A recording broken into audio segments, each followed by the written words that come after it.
benefits of strength training I see in lots of different facets. Prevention of injury, prevention of, like, if you're in a very physical job, a laboursome job, if you're a builder, if you work in a shop, for God's sake, if there's anything that isn't desk work, and even desk work can benefit from posture, your abdominals, your core, your back, your your shoulders.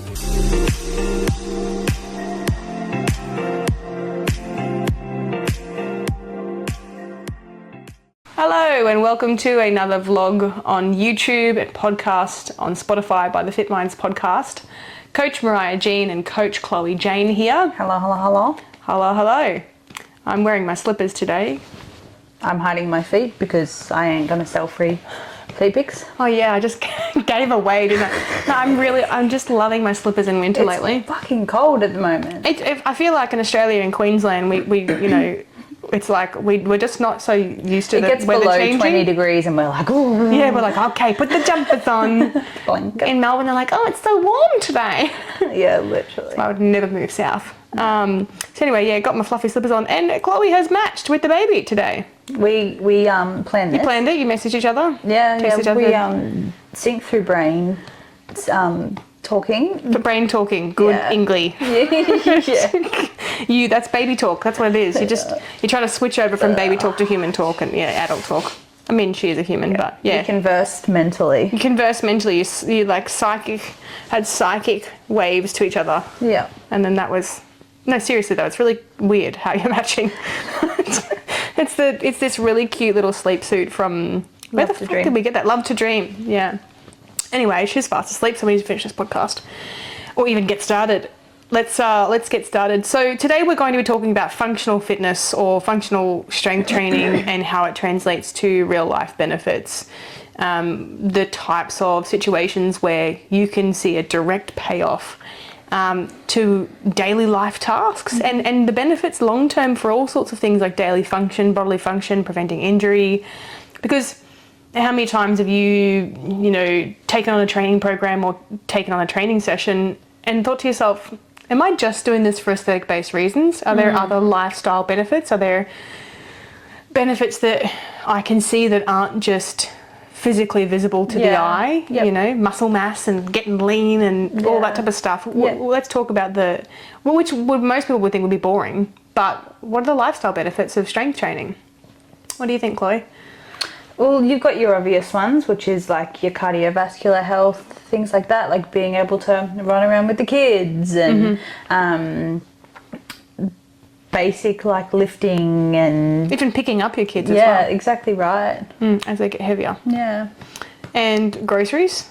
Groceries, being that one person that can bring in all the groceries in one trip. I feel that you run out of fingers, right? Like, because you can loop them all on your fingers, but then I need more fingers. It's hard now because obviously Coles do the paper bags. Yeah, that's rude. And also, I found Woolworths paper bags are better quality than Coles. I order through Coles because it is cheaper. But Woolworths also, when you buy the Esky bags, right, they have that like over the body strap now. Who can afford the Esky bags? I have fuckloads of them at home. Oh yeah, you're that person who collects them all in the back of your cupboard. I've probably got like that 60. drives me nuts. It drives my mum nuts too. Do you reuse them though? No. You just keep buying more of them. It's meant to be better for the environment. Well, because it's like, I'll use, and because when I buy cold things, I'm like, it's got to stay cold. But that's besides the point of this fucking podcast. I find all these things out about Chloe on these podcasts. It feels like a reveal, like the truth about Chloe and her unsustainable efforts. Far out. You're the one that bloody puts things in the recycling bin that can't be recycled too, aren't you? Secretly. No, I'm not. Oh, you're not that bad. Okay, yeah. Listen to us. Anyway, so the direct benefits of functional strength training. Now, the difference between functional strength training and normal strength training, well, what's the difference? You've got a training plan that is designed to be functional for everyday life and prevention of injury. And I think you should have a program that does both, right? Exactly right. You should have something that is not just about muscle growth, but also, improving your joint stability. Because long term, if you do engage in a program that isn't preventative of injury or isn't very helpful for daily life, what's going to happen? Point? Yeah. What's the point? And are you going to injure yourself eventually? Probably. You know, it's like when you see coaches that program like 100 sets of squats. Fuck that. It's like German volume training. Yeah. I think for a once-off session every now and then, you know, that, you know, it can be fun, but not necessarily for progressive overload and long term. So so the benefits that I would see in strength training for functional everyday life would translate not just into playing with your kids, because I think it's so important. How many clients have I had come to me say, I can't pick up my kids, I can't run around with them, I can't keep up with them. But I mean, I know, like, in my bulk currently, I struggle to keep up with Sienna. Oh, she's this little mini road runner. Like, I'm holding more body fat, and that's, like, I'm strong, like I can fucking pick her up and swing her around, but in terms of... When we hold more body fat too, you think about it, it's like strapping a weighted vest to your body. Yeah. So this is why metabolic rate increases the more body fat we hold. Technically, we burn, it's weird, more calories than a person who has less body fat. Less body fat, yeah. And the reason why, if you imagine the 10 kilos of body fat, if you were to just pick up a 10 kilo backpack and put it on you, you're going to burn more energy than if you were to take the backpack off and just walk around. So that's the concept that I work with when I talk to people, especially when people might be like 100 kilos or so, and they're like, oh, I need to be on as little calories as possible. And I'm like, you're carrying around, you know, 20 or 30 kilos of a backpack on you at the moment. It's burning a lot of energy. You don't actually need to be in that much of a deficit. Yeah. But we digress again. So benefits of strength training I see in lots of different facets. Prevention of injury, prevention of, like, if you're in a very physical job, a laboursome job, if you're a builder, if you work in a shop, for God's sake, if there's anything that isn't desk work, and even desk work can benefit from it. Posture, your abdominals, your core, your back, your you know, your shoulders. The amount of people I've seen come to me with internal rotation of the shoulders because their back, they don't use their lats when they're sitting up. And they've said, my back is shit. You know, I need to strengthen my back. I felt myself do this. When you it does look like we're being a little bit, you know. Anyway, hairdressers. I've had hairdressers come to me and say, look, I've got neck issues. I need to strengthen my back. Can I put some back work in my program? So the benefits go far above and beyond the aesthetic. We know that, right? Prevention of injury is another one, right? And not just prevention of injury in everyday life.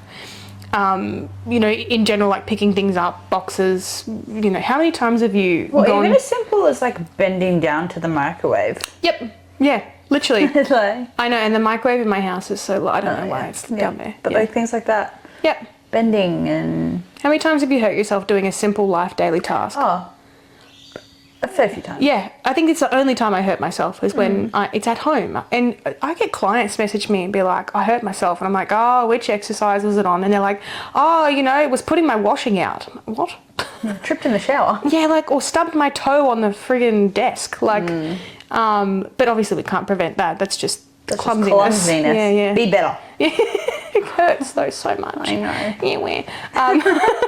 I could fucking suck it up. Nothing worse than I hate stubbing my toe. It makes me so sad. And it's like that, like... I stubbed my toe when she was sleeping the other day, and I had to, like... Because I didn't want to... Wake her up. I didn't want to startle her or wake her up, because now when I sneeze, it makes her cry. I coughed before, and she was like, what are you doing? Anyway, we're digressing again. This is a great podcast. It's making it exciting. Pelvic floor benefits. Absolutely.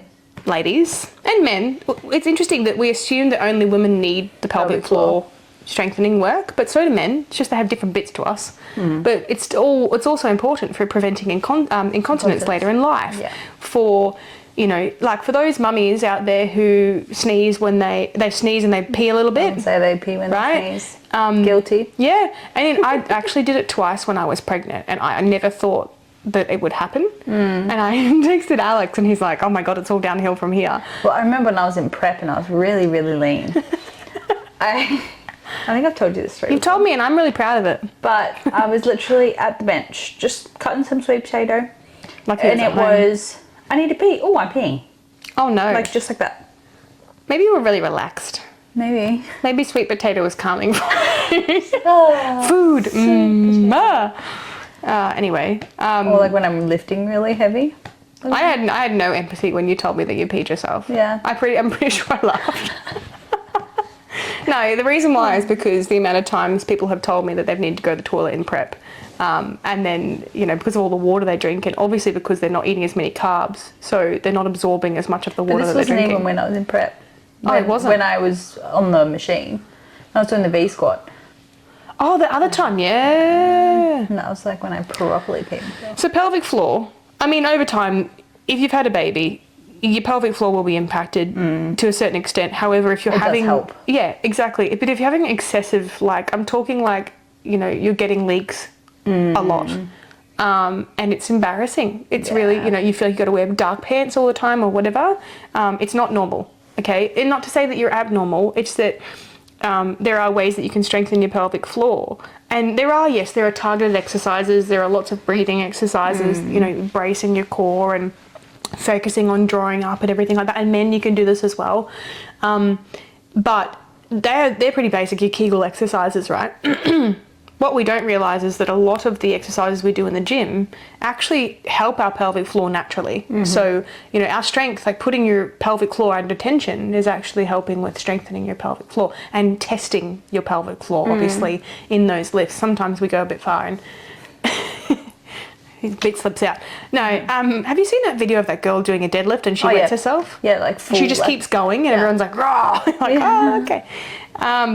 So pelvic floor benefits, obviously, with strength training because we're using our transverse abdominis. We're using a whole ton of muscles in our abdominals. If you ever look at the anatomy of your abdominal muscle wall, it's not just abs. No. There's all sorts of crisscrosses. You've got your QL, your psoas. There's so much going on and it's layers and layers of muscle tissue that we strengthen over time to then create a nice, strong core. It's not all about doing sit-ups, right?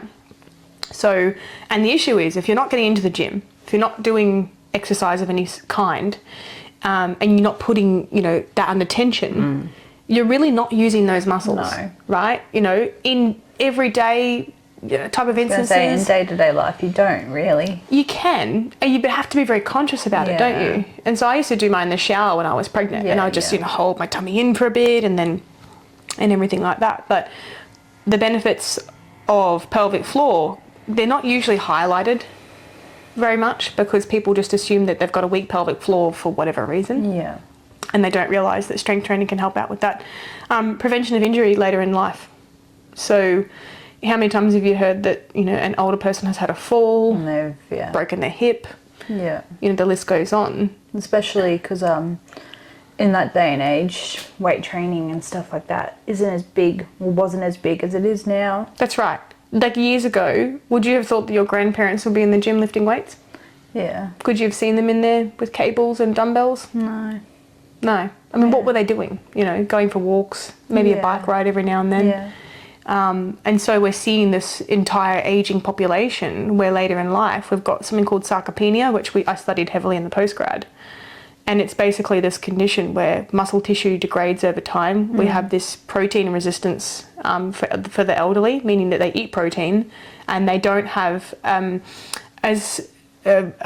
guess good of an ability to be able to absorb it. Yeah, digest and absorb due to a satellite cell issue. So long story short, basically their ability to form and repair new muscle tissue is a little bit impaired with the protein intake that they have. And with the older generation, our grandparents, right, the millennials' grandparents, you're finding that they actually have a low protein intake anyway, and they actually need more protein. They're finding that what will prevent sarcopenia is more protein. And resistance training. Yeah. But, how many elderly people can you convince to get into a gym? How many do you see in a gym? Not many, right? There's probably that fear around all the meatheads. Meanwhile, the meatheads would probably spot them and help them out, but... Yeah. So, that, but then all sorts of resistance, like you can do water aerobics, there's resistance there. Pilates is very relaxing, but you've only really got body weight and bands to work with, so you really can't put enough tension on the muscle tissue to and you see people who do Pilates full time. They're not, they don't have a lot of muscle tissue, but it's enough to be able to prevent some injury, etc. So, and strength training isn't just dumbbells and cables and barbells. It's any type of resistance against the muscle where there is a push or a pull. So let's talk about specific exercises that we would use as examples of functional benefits for everyday life. What are some that you can think of? Well, you've got your squats. Yep. What do you think that would translate to? You've got, obviously, picking something up off the floor. Holding it in your arms and... Yeah, exactly. And you've got your core and all that sort of thing. Posture. Yeah. Lots of things. Yep. And how many times have you seen beginners go in and do squats and they've just been all over the place? Oh. Yeah, like you watch a person squat for the first time and generally they overthink it, but then you can start to see where, oh my God, like these are the areas they've got to work on, you know? Well, not even that, like a lunge. Yeah. You know, your basic... Stability. Yeah. Lunging is actually probably one of the most unpopular exercises. But if you think about lunging, you're testing, you know, you're isolating the sides, right? So you're testing each leg separately. And this is where you can basically see a lot of that internal external rotation of the knees as well. Yeah. You see people lunging and you're looking at them going, this is basically a very exacerbated version of how you walk. Yeah. And a lot of the imbalances come out when they lunge. And most of the reason people don't like lunging, 2 reasons. They don't do it properly and they've got some imbalances happening. And so most people don't like exercises they can't do properly. So you notice that? It's like, oh, I really don't like doing this. Why? Let's dig deep into why you don't like that exercise. So lunges, stability, and then I'd say deadlifts as well. Yeah, you got your deadlifts, yeah. Deadlifts and squats, I think, are kind of on the same page with regards to picking up and putting down. Picking up, putting down, posture, core stability. Yeah. And using all of your body as well. Every muscle group. The deadlift, I think, is the compound lift that uses the most amount of muscles of all. I mean, I wouldn't say bench. I mean, bench if you ever have something fall on top of you. Push a car off me, wee. Superman moment. And then pull work. If you think about pulling, right? It's like, I mean, not every day that we have to pull something out of a hole, but in rescue situations or emergency situations, it can be very helpful. Well, not even that. Like if you're, say, reaching up for like a can or a bag of rice or something, you know, you're in that motion of stretching. And yeah, exactly. So like that pull down type of situation. Also, I always look at in reverse. I look at when I'm programming. If you ever look at, you know, there's some exercises that are just ridiculous, like really novel and stupid, like Bosu ball balance exercises where you're doing a shoulder press and a squat at the same time. I don't know why people program them because it looks fun and dangerous. But I look at the functionality of how it translates to normal life. So what's a very popular exercise and I never program is wide grip pull-ups, which is out here, you know, and they look very impressive. I've done a few in my time. But a wide grip pull-up is like this, right? And yes, lat pull downs, you're in a seated position, so you're not pulling your weight up. So the joint is in a different position because, well, I believe it's a little bit more stable. But I also often program under grip pull-ups or close grip pull-ups, but pull downs. Pull downs. Pull-ups I do program close grip and under. But these wide grip pull-ups, right? I actually call these chin-ups and these pull-ups, just so there's a difference between the two. If you think about the functionality of a wide grip pull-up, in what instance in life are you ever doing that? Yeah. You know, like fucking hanging off a cliff maybe, but like why are you out here? Yeah, like why are we doing this? And if you do that, like even just doing this now, it feels so unnatural, awkward. My joints, my shoulders feel like they're under a lot. My traps, I feel like I'm under so much pressure. And if you ever tried a wide grip pull up, it hurts. Like your joints actually hurt. And there's a lot of internal rotation you see with a lot of people who they're like, I can't get myself up. Because having your arm that far away from your body, carrying your entire body weight, I personally believe is very dangerous. Absolutely. And pretty shit. Like you see a lot in CrossFit, and this is where people can dislocate their shoulders and all sorts of stuff. So whenever I program, I always program for functionality because I always think about it this way, right? If it's not a functional exercise, and the only thing that a functional exercise is can it translate to everyday? Oh, yep, she's got the hair. There we go. Sorry, it was really bugging me. I was wondering what was on my face, and it was a hair. Yeah. My face is on my face. I've just been looking at it this whole time. Thank you, Chloe. What would I do without you? Functional exercises are exactly that. Yeah. They're functional. They're functional for everyday life. There's no sort of... And so there was this a while ago, there was this big thing about functional exercises. It was like fashionable to be, functional training. And you see people doing all sorts of weird combinations of things. And it's actually just the basics.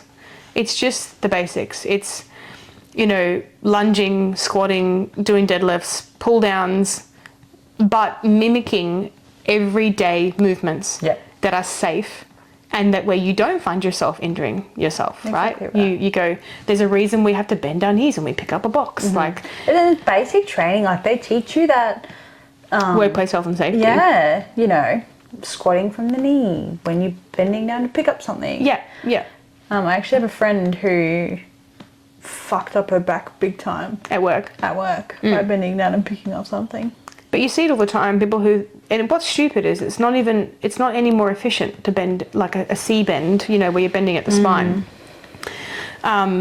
So you think that with training, and if you program, when you're programming or you receive a program from a coach, and if you think about every exercise they've given you, if it can translate somehow to normal everyday life, even something as simple as the baby's getting involved, even something as simple as, getting off the ground, if you're in a laying flat position and like sitting up, and then standing up. So have a look at your exercise in your program and think, how many times would I be doing this? Sitting into a chair. There are so many elderly people who have literally hurt themselves sitting down or getting up. And you may not think about it. You might be in your 20s, 30s, 40s and go, not a problem for me.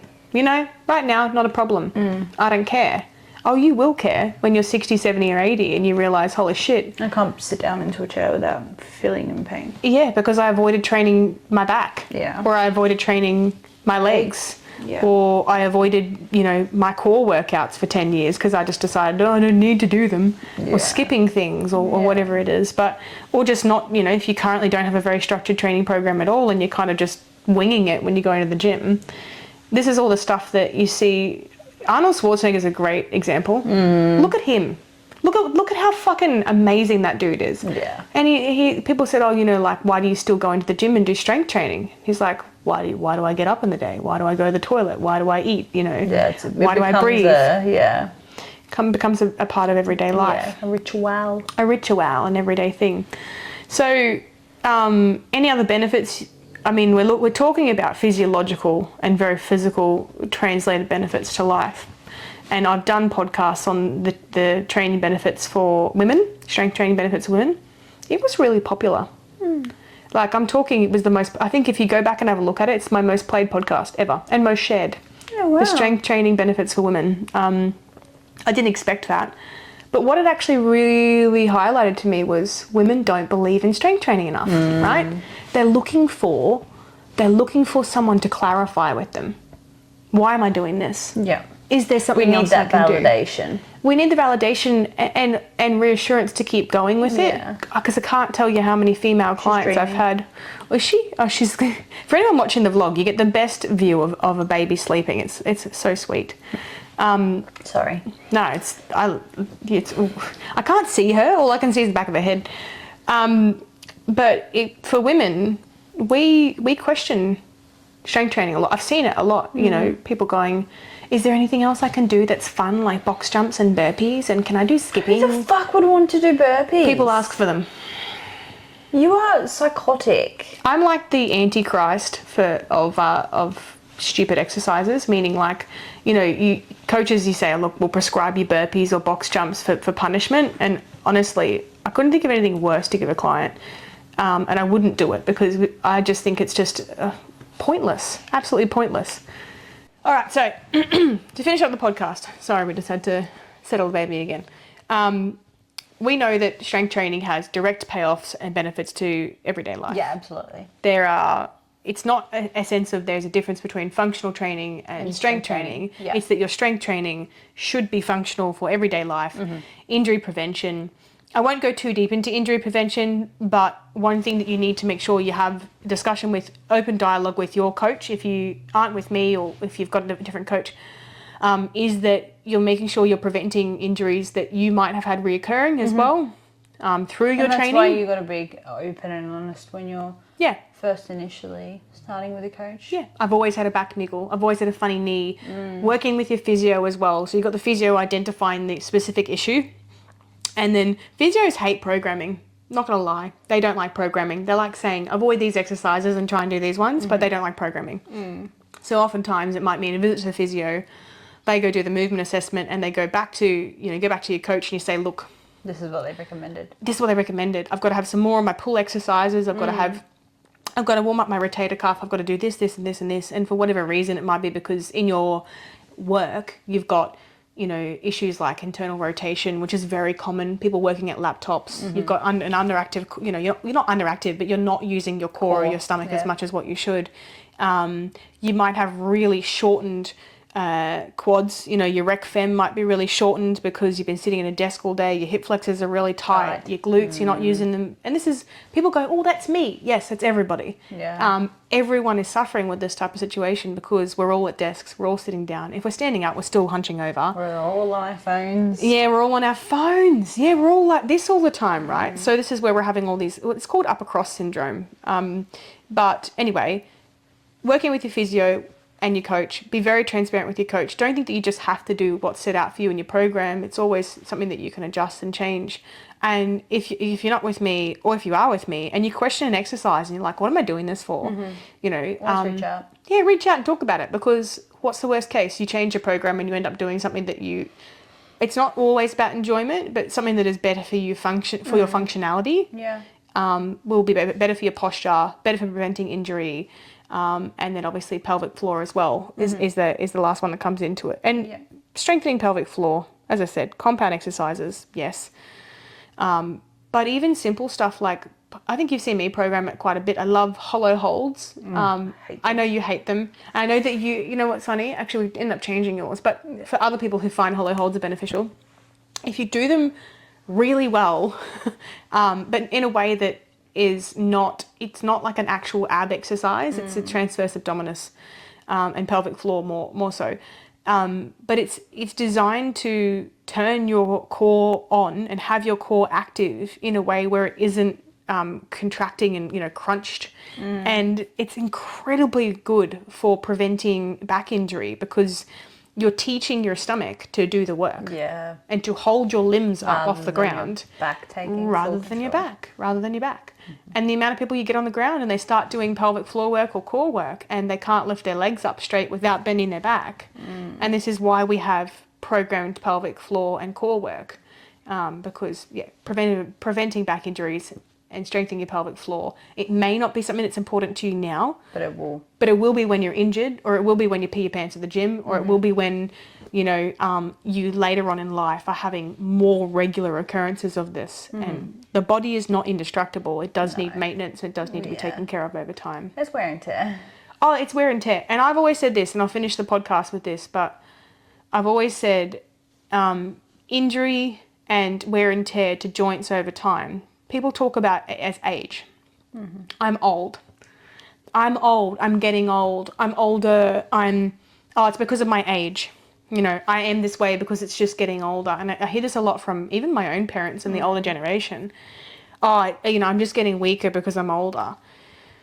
And I kind of like to word it in a different way. It's not age, it's time. And if you spend 10 years sitting down, not exercising or not putting your body under resistance, you've just spent 10 years atrophying, not helping yourself with stability and mobility. This is where you will fall over more easily. Yeah. You will have terrible balance. Why? Because you injury, yeah. Well, the age-old saying, if you don't use it, you lose it. Yeah, exactly. So it's not age, it's time. And if you spend 60, 70 years of your life engaging in resistance training, constantly working on it, changing your program where you need to with your different lifestyle changes, you'd be shocked that as you get older, when you do get older, that your age isn't really a factor. And it's just, one of those things. It's just another thing, right? Yeah. Your skin ages and your tissue will age, sure, but these are the strongest preventative measures: high protein, resistance training, and then obviously functional, well-structured training program, so that you can continue to play with your kids and your grandkids as the years go by. So for the young'uns listening to this podcast, don't dismiss it. it creeps up on you so quickly. Yeah, exactly right. And I've seen people, you know, breeze through their 20s and go, oh, no injuries, no issues whatsoever, you know, friggin' killing it in life. And then one day, or even across a space of a few years, everything starts breaking down and they start pulling muscles and doing weird shit and going, I don't know what's happened. I don't know what's changed. And nothing is necessarily changed. It's been that you just over time, slowly but surely. I feel like that hit me when I was in my early teens. I started. Yeah. I played a lot of sports and stuff like that. But exactly. But, you know, it's where it hits you in life is, you know, whether you get injuries when you're younger or whether you get them when you're older, or whatever decade. At some point, if you're not working on it consciously, I hurt my back at work. I did it when I was 19. And back then I didn't realise that, you know, I could have worked on my strength. I hurt my wrist as well, scanning products. I had RSI from my wrist, but I don't know whether there was much I could really do for that. Maybe using my back more, I don't know, or switching sides. But so yeah, there's so many different ways. Even breastfeeding, I found that I injured myself breastfeeding. I pulled a muscle. Right. I wasn't at the gym at the time. I hadn't been going to the gym for a few weeks, and I haven't had an issue since. Going back to the gym with breastfeeding, because I've been able to re-engage those muscles and use them again. So, you know, now I'm not walking around with a pulled muscle trying to carry my baby. I'm strong enough to be able to do that without any sort of issues. Yeah. All right, guys, we're going to finish up the podcast / vlog for you today. And I'm looking forward to doing another one soon. We're going to try and get a Q&A up on our stories I think that'd be a good idea. A bit earlier. Ask us some questions. We're not getting any, and like I know you're all listening. So because honestly, I see the views, I see the listens. Like there's plenty of people downloading the podcast. I get the reports coming back. We get a few hundred downloads a week. So I want you to reach out if there's anything that you think, I have had this burning question on my mind, or a topic that you really want us to cover and you don't think I've covered it in another podcast, or even Chloe and I haven't covered together. Send us a message and let us know. You'll stay anonymous. We never actually say That's who's. You. Yeah, we're never gonna. I'm never gonna. Paul. Yeah, bloody Paul asking stupid questions again. There is no stupid question. No. Okay. But yeah, we're more than willing to address anything you'd like. And honestly, all topics. Strength training, nutrition, mindset, mummy life, the list goes on. Business, lifestyle. I mean, we probably can't talk about brain surgery. I can give it a good crack. But I can't Would you let Chloe operate on you? Why not? It's like the trust game, but the ultimate trust game. Open up your brain. You could end up brain dead or incredibly intelligent. One of the two. Yeah, or dead in general. But you know, that's the worst case scenario. We could just see how we go with brain surgery. I mean, I watched a lot of Grey's Anatomy. I'm sure I'll be. Oh, that's practically a PhD in medicine and surgery. Yeah. I know what I'm doing. Yeah. Anyway, we're going to finish up. Thanks a lot for tuning in. Looking forward to doing another podcast for you soon. Bye. Bye.